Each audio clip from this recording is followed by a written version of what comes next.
मुंबईला लागून असलेल्या मीरा रोडमध्ये नववर्षाच्या स्वागताच्या सेलिब्रेशनला गालबोट लागल्याचा प्रकार समोर आला आहे. गेल्या काही दिवसांपासून मराठी भाषिक नागरिकांवर अन्यायाच्या घटना समोर येत आहेत. अशातच मीरा रोडमध्येही मराठी विरुद्ध भोजपुरी गाण्यावरून झालेल्या वादात एकाला जीव गमवावा लागला आहे.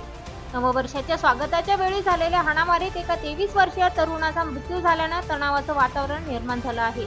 या घटनेची स्थानिक पोलिसांनी नोंद घेत तपास सुरू केला आहे. मीरा रोडमध्ये न्यू इयर पार्टी दरम्यान भोजपुरी गाणं वाजवायचं यावरून वाद झाला. मराठी गाणं वाजवायचं की भोजपुरी गाणं वाजवायचं यावरून सोसायटीमधल्या रहिवाशांमध्ये झालेल्या वादाला काही वेळातच हिंसक वळण लागलं. या घटनेत एकाचा मृत्यू झाला. पोलिसांनी दिलेल्या माहितीनुसार नवीन वर्षाच्या पहिल्याच दिवशी पहाटे 3च्या सुमारास ही घटना घडली.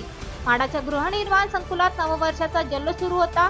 म्युझिक सिस्टमचा जोरात आवाज आणि गाण्यावरून 2 गटांमध्ये वाद सुरू झाला. काही लोकांनी दुसऱ्या गटातील सदस्यांवर बांबू आणि लोखंडी रॉडनं हल्ला सुरू केल्यानं वादाने हिंसक वळण घेतले. यामध्ये राजा पेरियार या तरुणाचा जीव गेला. छोट्या जाहिराती मोठा फायदा.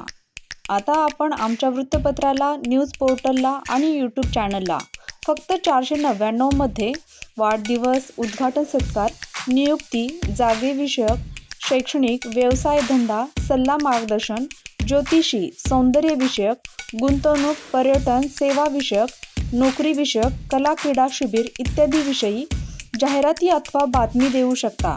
अधिक माहितीसाठी बॅनरवरती दिलेल्या नंबरवरती कॉल करा. धन्यवाद.